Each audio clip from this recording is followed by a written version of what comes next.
예, 우리가 지난 3주 공부는 3주 했죠. 근데 이제 한 달 동안 이제 크로스웨이를 시작을 해서 일과 그림들을 쭉 살펴봤습니다.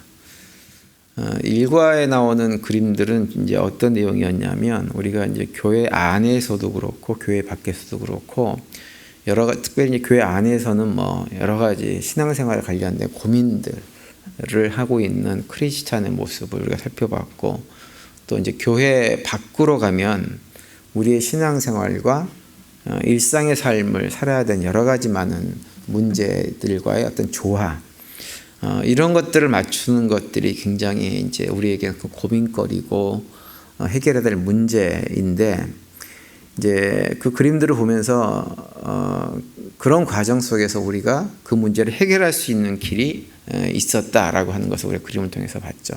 그것이 뭐였냐면 바로 다른 것이 아니라 우리 삶의 중심에 누구를, 하나님을 중심에 두고 살아가는 것이라고 했습니다.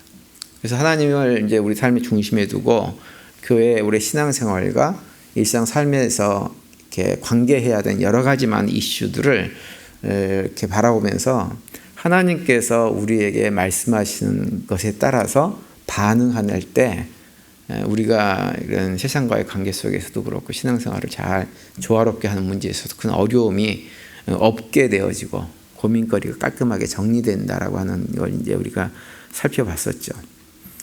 그러면서 이제 우리가 그 하나님을 우리 삶의 중심에 놓는다고 하는 의미가 뭐냐? 현실적으로 다시 얘기하면 그것은 바로 하나님의 말씀을, 그죠? 하나님께서 자기 자신을 계시하신 그 말씀인 성경을 갖다가 우리 삶의 중심에 두고 살아가는 것이다, 이렇게 말씀을 했습니다.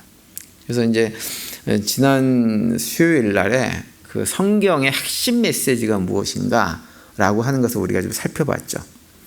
그러면서 이제 그 성경을 믿는 우리들, 교회 공동체가 어떤 존재들인지를 살펴보면서 봤던 그림이 바로 이 그림입니다. 이 그림.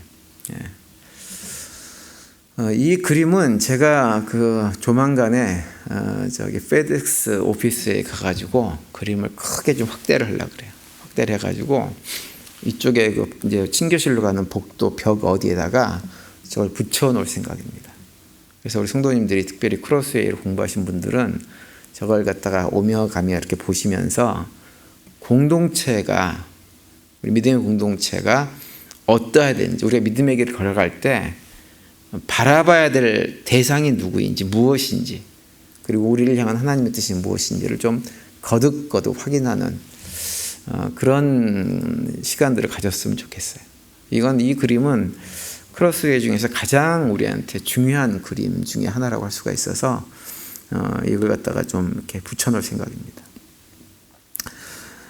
오늘은 이제 크로스웨이 2과를 공부할 텐데요. 그 이제 앞서 말씀드린 대로 우리가 신앙생활을 할 때 그 하나님을 우리 삶의 중심에, 다시 말하면 하나님의 말씀을 중심에 두고 살아야 되는 일이 너무너무 중요한 일이기 때문에 성경을 좀 제대로 알아야 되는데, 우리가 성경을 제대로 이해하려면 성경의 배경에 대해서도 우리가 조금 알고 있을 필요가 있습니다. 그래서 오늘은 이제 2과는 그 성경의 배경에 대해서 우리에게 알려주는 내용입니다. 2과에는 이제 그림이 4개가 나오는데요. 오늘은 그 4개의 그림을 모두 다 살펴볼 예정입니다. 첫 번째 그림은 이런 그림이에요. 이 그림입니다. 이 그림이 이제 제목이 하나님을 찾는 일이라고 하는 그림인데요. 이 그림을 보시면 사람들이 하나님에 대해서 막 알고 싶어 합니다. 그래서 이 그림은 사람들이 하나님을 알고 싶어서, 하나님이 어디 계신지 궁금해서 이렇게 찾는 그림이에요. 여러 가지 노력들을 하는 거예요. 그런데 이제 이 그림을 통해서 또 한 가지 얘기해 주는 건 뭐냐 하면, 그런 노력을 하기는 하는데 그런 노력과 관계없이 정말 우리가 하나님을 찾을 수 있고 하나님을 만날 수 있는 곳이 어디인가라고 하는 것도 이 그림이 보여줍니다. 그래서 이제 먼저 첫 번째로 이 윗부분 그림을 좀 보시면 이렇게 되어져 있죠. 이 그림은 이제 하나님을 알고 싶어서 하나님을 찾는 사람들의 그림이에요. 가운데 하얗게 큰 기둥처럼 되어 있는 저 부분이 뭐냐 하면 저게 우주를 관측하는 천체 만원경 같은 것입니다. 그리고 거기에 왼쪽 밑에 보면 시커먼 이렇게 그림자 같은 것이 있죠. 이게 뭐냐면 사람이에요, 사람. 사람이 천체 망원경을 이렇게 지금 이렇게 쳐다보고 있는 것입니다. 그러니까 하늘을 바라보면서 우주를 이렇게 관찰하면서 하나님이 어디 계신가 찾아보는, 그러니까 하나님을 찾는 인간들의 모습을 이렇게 보여주고 있는 거죠, 이 그림이. 그러면서 이제 위에 있는 여러 가지 하얀색 점들은 다 뭐냐면 별들을 이렇게 의미합니다. 그리고 그 오른쪽에 보면 이렇게 사람들의 눈이 있죠. 퀘션 마크가 있고 요 그림인데요. 사람들이 이렇게 눈을 똑바로 부릅뜨고 하나님이 어디 계시지? 그리고 이렇게 찾는데 잘 모르겠네. 퀘션 마크가 있는 이런 것들을 이렇게 보여주고 있는 것입니다. 그 예전에 제가 한번 말씀드린 것 같은데 그 우주비행사, 소련의 우주비행사 가가린이라는 사람이 그런 한 얘기 제가 말씀드린 적 한번 있죠. 이게 소련의 우주비행사 가가린이 가장 최초로 우주정거장에 올라간 사람이잖아요. 근데 이분이 우주정거장에 갔다가 내려와가지고 이제 기자회견을 하면서 했던 말 중에 어떤 말이 있었냐면, 내가 우주에 올라가 봤더니 그 우주에도 보니까 하나님은 거기에도, 아니 신은 거기에도 없더라, 이런 얘기를 했어요. 아주 자신만만하게 내가 우주 다 가봤는데 거기에 신 같은 거 없더라. 그러니까는 이게 이 사람이 이제 공산주의자고 무신론자가 되놓으니까는 마치 우주에 올라가서 내가 대단한 것을 발견하고라도 온 것처럼 사람들한테 그렇게 자신 있게 얘기를 했었습니다. 그런데 우리가 좀 전에 봤던 그 그림처럼 온 우주를 허블 망원경 같은 경우로 막 쳐다보고 뭐 별짓을 다 해도 사실은 우주에서 하나님을 찾아볼 수는 없습니다. 물론 그 무수한 많은 우주에 있는 떠 있는 별들을 보면서 우주 만물을 창조하신 하나님의 놀라운 어떤 창조의 능력 같은 것을 우리 확인할 수 있지만, 그렇다고 해서 그 우주 안에서 하나님을 발견할 수는 없는 거예요. 경험할 수가 없어요. 하나님을 구체적으로 만나고 경험하고 확인할 수 있는 곳은 우주가 아닙니다. 다른 곳입니다. 그래서 어디일까요? 어디에서 하나님을 찾을 수 있을까요? 우리 마음에서 찾을 수 있죠. 근데 우리 마음에서 나만 들여다봐야 되잖아요. 공식적으로 하나님을 찾을 수 있는 곳이 있어요. 어디일까요? 예? 교회요. 인류 역사를 통해서 우리가 그걸 발견할 수 있습니다. 인류 역사를 통해서.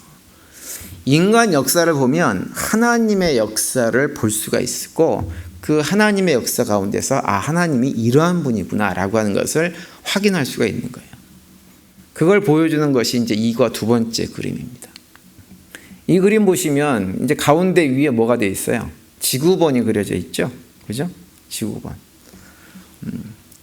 그러니까 이 하나님을 우리가 어디서 찾을 수 있느냐? 이 지구라고 하는 행성에서 일어나고 있는 인간의 역사를 통해서 우리가 하나님을 발견할 수 있다고 하는 것이 이 크로스웨이를 만드신 헨리 웬트 목사님께서 강조점입니다. 그래서 이 지구본을 그려놓은 거예요. 그리고 이제 지구본을 그려놓고 아래에는 뭐가 그려져 있나? 저기 아래가 노란색이 뭘까요? 여러분들이 앉아있는 강대상 의자 같은 그런 거예요.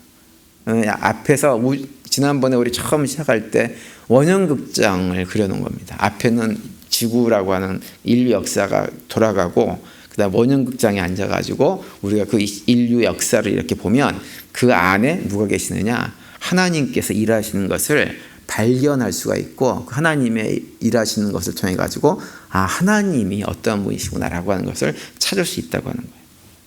근데 여기서 이제 이 그림에서 이렇게 보시면 미국이 없죠, 그죠? 미국이 이 그림에 보이지 않습니다. 오늘날은 이제 미국이란 나라, 아메리카 대륙이 전 세계의 중심이 되어져 있는 시대를 살아가지만, 성경이 기록되고 하나님께서 이 말씀으로 자기를 계시하시던 고대 사회에서는 미국이 중심이 아니었어요. 이 그림에 있는 저곳이 중심이었습니다. 이 고대 근동 지역이라고 하는 지역이죠.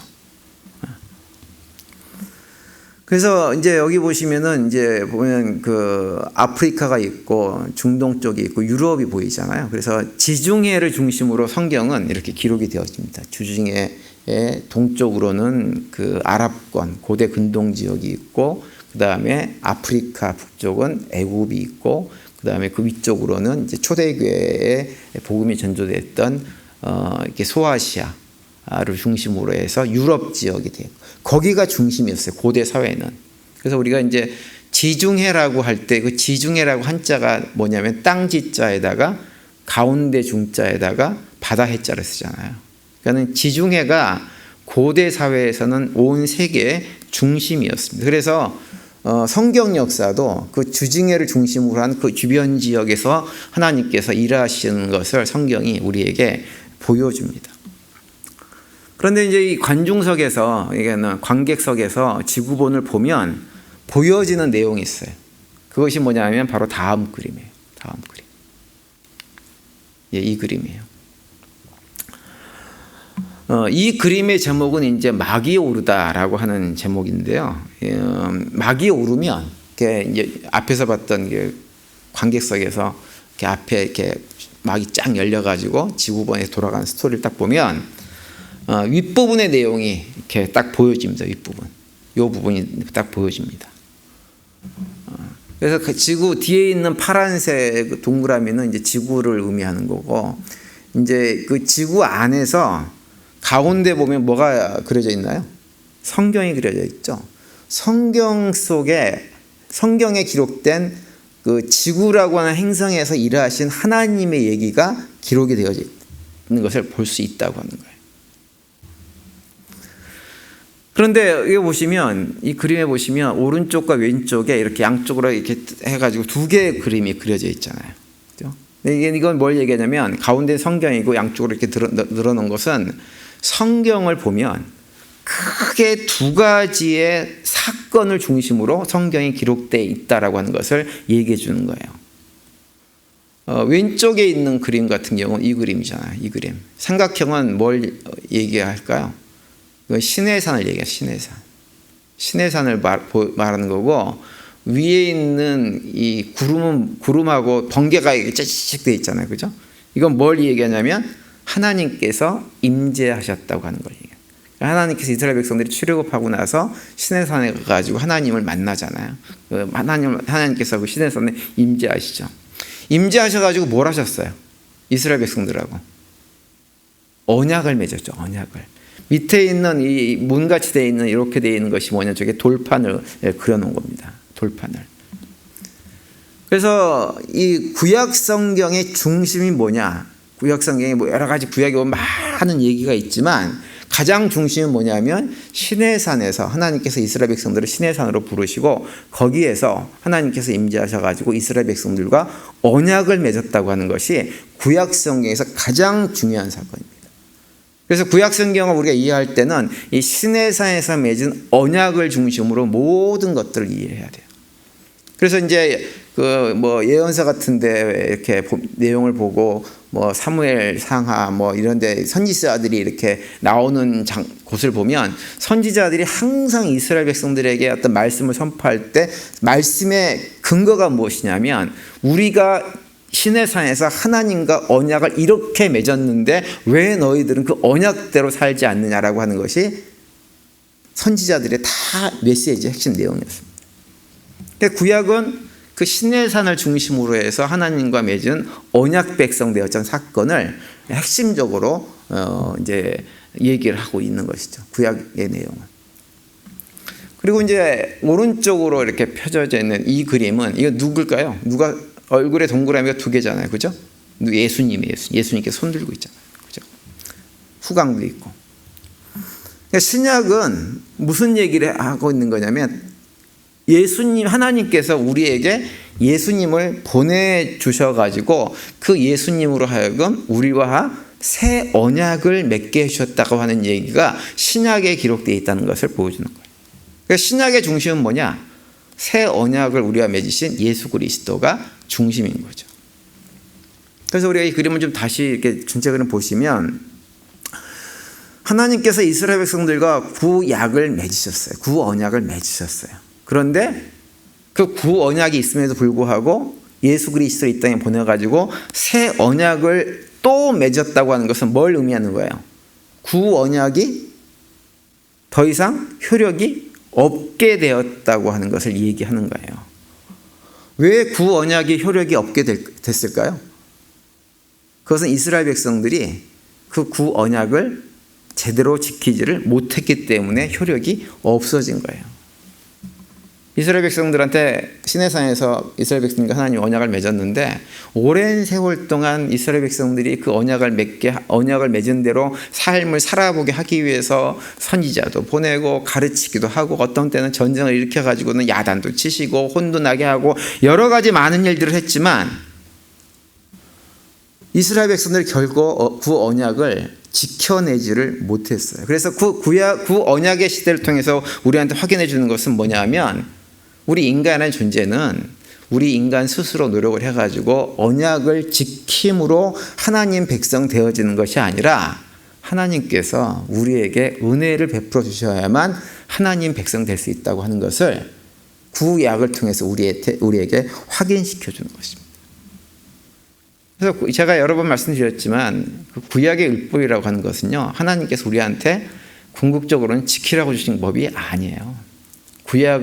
구약에 있는 많은 율법들을 보면서 우리는 결코 이 언약을 제대로 지킬 수가 없는 존재이구나 라고 하는 것을 우리 모두가 다 깨닫고 하나님의 은혜를 구하면서 살아가라고 우리에게 구약을 주신 거예요. 그러니까 그걸 구약을 근거로 해가지고 우리 신앙생활을 하면 잘못하는 거예요. 그래서 로마서 신약성경에 보면 구약의 이런 역사들을 돌아보면서 어떤 얘기를 하냐면 모든 사람이 죄를 범해서 의인은 없나니 하나도 없다고 하는 것을 로마서에서 강조하잖아요. 결코 율법으로는 의롭게 될 수 없다고 강조합니다. 그것이 이제 오늘 우리가 읽은 본문 말씀이죠. 20절에 보시면 이렇게 돼 있어요. 보이세요? 예. 그러므로 율법의 행위로 그의 앞에 의롭다 하심을 얻을 육체가 없나니 율법으로는 죄를 깨달음이니라 이렇게 말씀하시잖아요. 그러니까 율법으로는 내가 죄인이구나 그걸 깨닫는 거예요. 나 스스로 율법을 다 지킴으로 의롭게 될 수 없다. 오직 내가 의롭게 될 수 있는 유일한 길은 무엇뿐이 없느냐? 하나님의 은혜로 의롭게 될 수 있고 구원받을 수 있다라고 하는 것을 확증해 줬어요.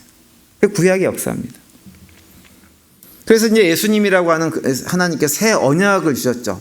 이 새 언약은 은혜의 언약이에요. 은혜의 언약.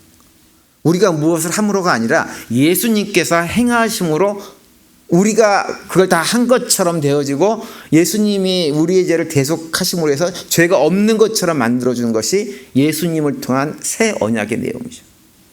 그래서 21절과 22절에는 이렇게 말씀을 하고 있죠. 이제는 율법에 하나님의 한 의가 나타났으니 율법과 선지자들에게 증거를 받은 것이라.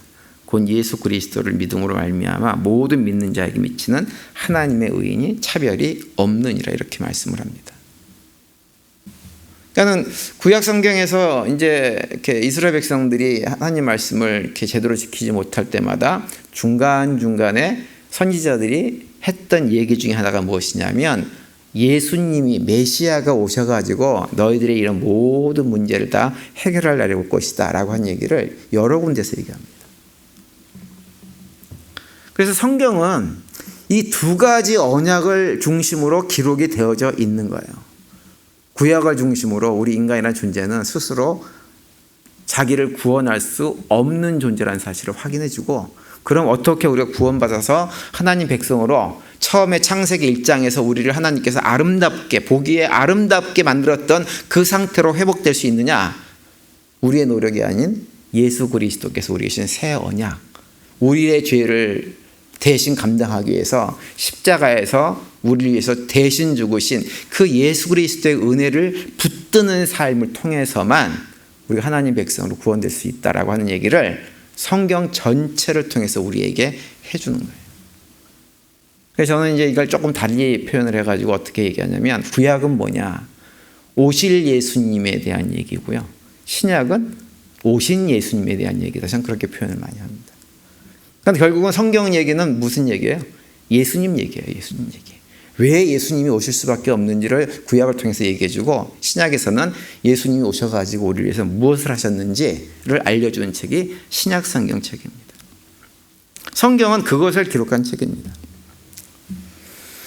그리고 이제 그 밑에 그림을 보시면 이 그림 밑에 그림을 보시면 요 그림이잖아요. 요 그림은 맨 위에 구름이 돼 있잖아요. 그죠? 구름 모양은 이건 뭐냐면 처음에 하나님께서 천지를 창조하신 부분을 갖다 얘기하는 거예요. 천지를 창조하실 때 그러니까 역사 흐름 속에 일어난 사건. 그래서 천지를 창조하신 이후에 역사가 이렇게 파란색으로 쭉 흘러가다가 빨간색이 등장을 하죠. 그렇죠? 빨간색이 등장해서 중간에 뭐가 있어요? 시내산에서 언약을 맺은 내용이 이렇게 그려져 있습니다. 그러다가 역사가 또 흘러요. 쭉 흐르다가 여기까지 이 빨간색 위에 있는 것이 구약의 역사인 거예요. 그러다가 또 중간에 딱 끊기죠. 파란색으로 바뀌어가지고 예수님이 손들고 있는 찬양하는 이 모습으로 그림이 되면서 바탕이 빨간색으로 바뀌어서 그것이 잠깐 끝나고 다시 파란색으로 쭉 가간 다음에 오른쪽 맨 끝에 보면 뭐라고 되어 있냐면 20세기라고 되어 있어요. 현재 우리. 그러니까 이 그림은 시간의 흐름 속에서 하나님의 구속의 역사가 어떻게 진행되고 있는가라고 하는 것을 보여주고 있는 것입니다. 그래서 여기 빨간색은 다 어떤 의미냐면 하나님께서 직접 우리 인간들을 구원하기 위해서 우리 삶 속에 구체적으로 인류 역사 속에서 간섭하셨던 때가 요 때라고 하는 것을 이렇게 보여주고 있는 거죠. 그래서 이제 관중석에서 이렇게 보고 있으면 성경을 보면 아 이렇게 보여지는구나 라고 하는 것을 이제 헨리 웬트 목사님이 이렇게 그림으로 잘 우리에게 보여주고 있는 것입니다.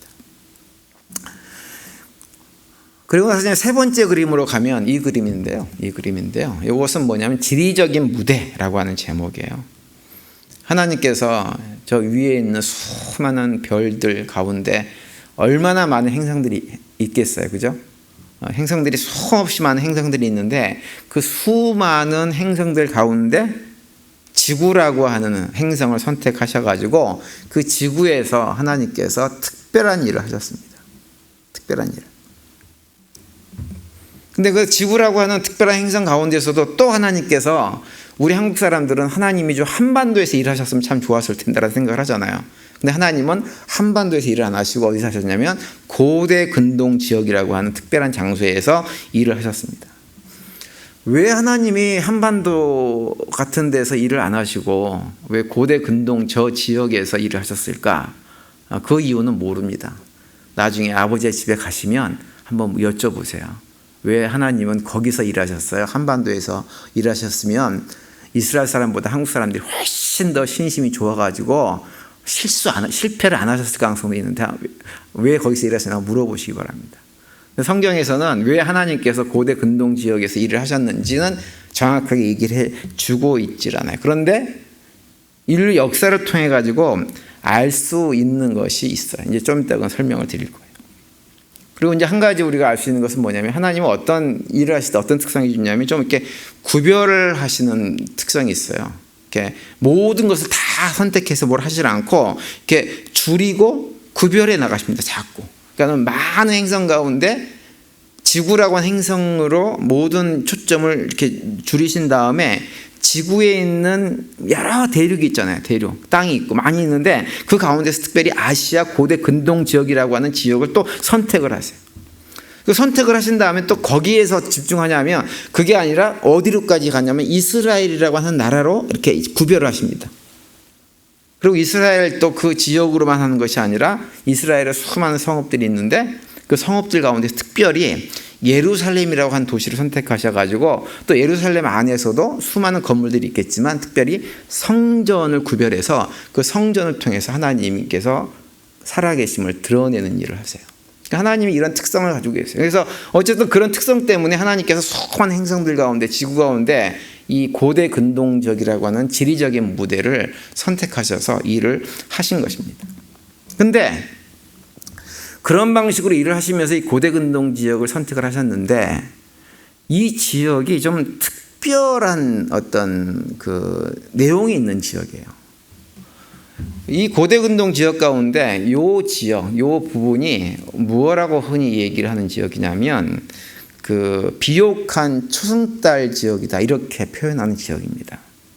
이 지역에서 어떤 일이 인류 역사 가운데 일어났냐면요. 인류 역사 중에서 가장 최초로 정착 농경 사회를 만들었던 지역이 이 지역이에요. 그래서 세계 최초의 문명이라고 하는 메소포타미아 문명이 발생된 것도 바로 이 지역입니다. 그래서 지금은 이 지역이 굉장히 사막화되어진 지역이지만 고대 사회는 이 지역이 굉장히 강의 습지가 많이 있고 그래서 농사짓기가 굉장히 좋은 땅이었습니다. 지금하고는 많이 달랐어요. 그래서 농경 문화가 굉장히 발달된 지역이었고 그러다 보니까 이 지역에서 많은 제국들도 등장을 했죠. 그래서 이 동그라미 부분에 이렇게 보면 아수르라는 도시도 있고 그다음 바벨론이라는 도시가 있죠. 아수르라는 도시도 처음엔 도시국가로 시작을 했다가 큰 대제국을 이뤄가지고 결국 북왕국 이스라엘 멸망시키기까지 하는 역할을 했고 또 바벨론도 처음엔 도시국가였지만 큰 제국을 이뤄가지고 남왕국 유다를 멸망시키는 역할을 했던 나라. 그런 나라들이 발생되었던 지역이 이 지역입니다. 그런데 이제 하나님께서 이 지역에서 특별히 일을 하신 이유라고 할 수 있는데요. 이 지역이 그 농경 문화가 굉장히 처음부터 발달된 지역이다 보니까 자연스럽게 발달된 것이 하나 있었어요. 그것이 뭔지 아세요? 우상숭배가 굉장히 발달했습니다. 여러분, 농사 짓는 사람들한테 가장 중요한 게 뭔가요? 두 가지 꼽으라면 농사 짓는 사람들한테. 비하고 햇빛이에요. 강수량과 일조량이 제일 중요합니다. 근데 이 강수량이나 일조량이 문제가 뭐냐 하면 우리 사람이 마음대로 그걸 조절할 수가 없다고 하는 거예요. 전적으로 자연현상에다 맡겨야 될 문제입니다.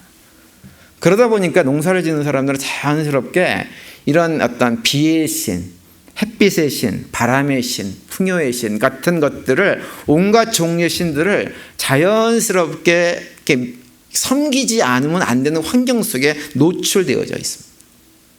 당시 고대 사회가 그랬어요. 여호수아서 24장 2절에 보면 이런 내용이 나옵니다. 여호수아가 모든 백성에게 이르되 이스라엘의 하나님 여호와께서 이같이 말씀하시기를 옛적에 너희의 조상들 곧 아브라함의 아버지 나홀의 아버지 데라가 강 저쪽에서 거주하여 다른 신들을 섬겼으나 라고 언급을 합니다. 여기서 언급하는 강 저쪽이라고 하는 것이 뭐냐면 아브라함의 고향이었던 갈대아 우르를 말하는 거예요. 갈대아 우르가 이 지역이에요. 이 지역이 갈대아 우르 지역입니다. 비옥한 초승달 지역이었어요.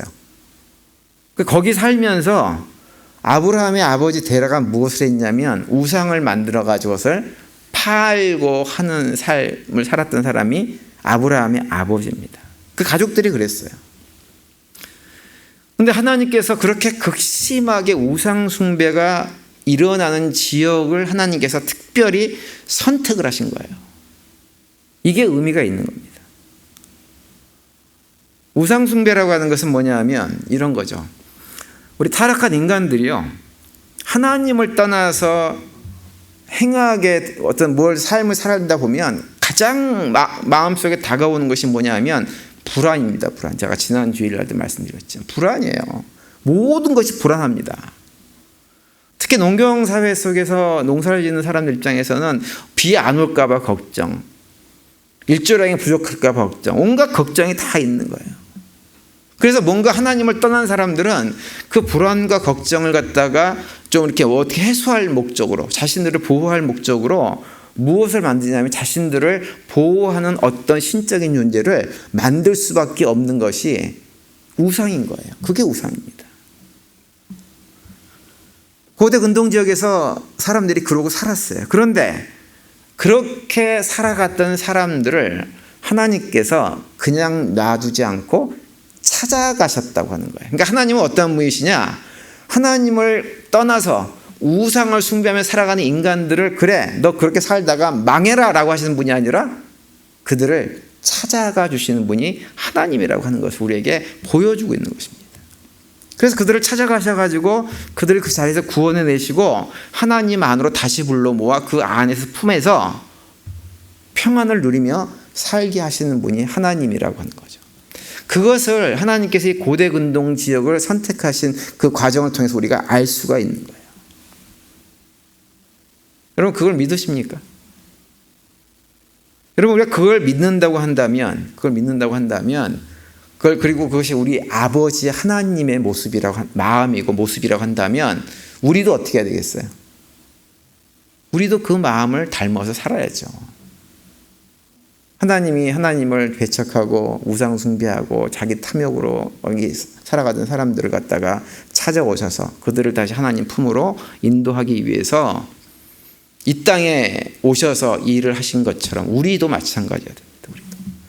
우리도 살아가면서 이런저런 상처 아픔을 나에게 준 사람들, 그래 넌 그렇게 살다가 망해라 라고 하는 것이 아니라 어떻게 해서든지 그런 사람들을 품어서 그들로 하여금 예수 제대로 믿고 구원받고 복된 삶을 살 수 있도록 인도하는 역할을 하도록 부름받은 사람들이 바로 우리들입니다. 그 하나님을 성경이 우리에게 증언해 주고 있는 거예요. 하나님께서 이 고대 근동지역을 선택하시는 과정을 통해 가지고. 그러면서 이제 마지막 네 번째 그림에서 그렇다고 한다면 당시 고대 근동지역에서 섬겼던 우상들의 실체가 어떤 것인지를 우리에게 보여줍니다. 네 번째 그림이 이 그림이에요. 제목이 뭐냐면 남신과 여신들입니다. 비옥한 초승달 지역 가운데서도 우상 숭배가 가장 극심했던 지역이 가나안 지역입니다. 가나안 지역이에요. 그리고 그 지역에서 가장 일반적으로 섬겼던 신이 우상이 뭐냐? 바알과 아세라라고 하는 우상이죠. 근데 바알과 아세라는 서로 부부관계입니다. 바알이 남자 신이고 아세라가 여자 신이에요. 그래서 여기 맨 위에 보시면 가운데 있는 신, 여기 바알과 아세라를 그려놓은 거예요. 남자와 여자를 그려놨잖아요. 그죠? 그 가나안 지역에서 많이 믿었던 바알과 아세라를 갖다가 이제 이 모습으로 그려놓은 건데요. 이 바알과 아세라를 이렇게 믿었던 이유는 뭐냐면 이제 당시 그 지역에 살던 사람들이 어떤 생각을 했냐면 우리가 농사를 지을 때 비가 많이 필요한데 이 비가 많이 내리는 이유는 무엇이냐? 바알과 아세라가 서로 부부관계를 할 때 비가 내리게 되는 것이다 라고 하는 믿음을 가졌어요. 그래서 이 바알과 아세라가 이 여기 하늘에 있는 구름 있죠, 구름에 영향을 주고, 그러니까 부부관계를 하면 구름에 영향을 주고 구름이 비를 내려준다 이렇게 당시 사람들이 믿었습니다. 그러니까는 당시 사람들은 바알과 아세라가 부부관계를 많이 해가지고 비를 많이 내리게 해야 되기 때문에 그럼 우리가 어떻게 해야 될까? 그 바알과 아세라가 부부관계를 많이 할 수 있도록 우리가 이 땅에서 바알과 아세라를 성적으로 자극하는 일을 해야 된다라고 생각을 했습니다. 그래서 땅에 사는 인간들이 우상을 자극하기 위해서 성적인 타락한 모습들을 많이 보인 거예요. 그래서 하나님께서 가나안 땅에는 7족속을 갖다 완전히 진멸하라고 명령하신 것도 그 이유 때문입니다. 그러니까 우상 숭배한 사람들은 이런 원리로 우상을 섬겼기 때문에 이 땅에 살면서 온갖 성적인 타락이 자연스럽게 올 수밖에 없는 겁니다. 그러면서 그렇게 함으로 해가지고 그들이 무엇을 얻었느냐? 이 풍요를 갖다 얻어, 풍요를. 풍요로운 삶을 살기 위해서는 결국 바알과 아세라를 자극해야 되고 그것을 위해서는 우리가 성적으로 타락하든지 도덕적으로 윤리적으로 문제가 있던 것은 아무 상관을 하지 않는 거예요. 중요한 건 뭐냐? 그냥 우리가 이 땅에 살면서 풍요롭게 잘 쌓아놓고 걱정하고 하지 않고 사는 것, 그것이 목적으로 살아가는 거죠. 그것이 우상 숭배의 내용입니다. 그래서 우상을 자극하기 위해서 계속해서 밑에서는 인간들이 신전에 모여가지고 그 신을 갖다 자극하는 행위들을 계속하는 거예요. 그것이 가나안 땅의 특별히 우상 숭배의 어떤 실상의 내용이었습니다. 그래서 여기 보시면 이렇게 돼 있죠. 여기 보세요. 오른쪽에 있는 것은 뭐냐면 십계명 돌판이 그려져 있잖아요. 거기 뭐라고 돼 있어요? X로 딱 이렇게 지워져 있잖아요. 그러니까 하나님이 우리에게 이렇게 하라 저렇게 하고 하나님 백성답게 살라고 하는 이 말씀은 필요 없는 거예요. 필요 없고 그저 원하는 것은 무엇이냐? 이 땅에서 풍요로운 삶만을 원하는 거예요. 풍요로운 삶만을. 뒤에 있는 그 그림이 이삭을 그려놓은 거죠. 밀이나 이삭 그려놓은 거잖아요.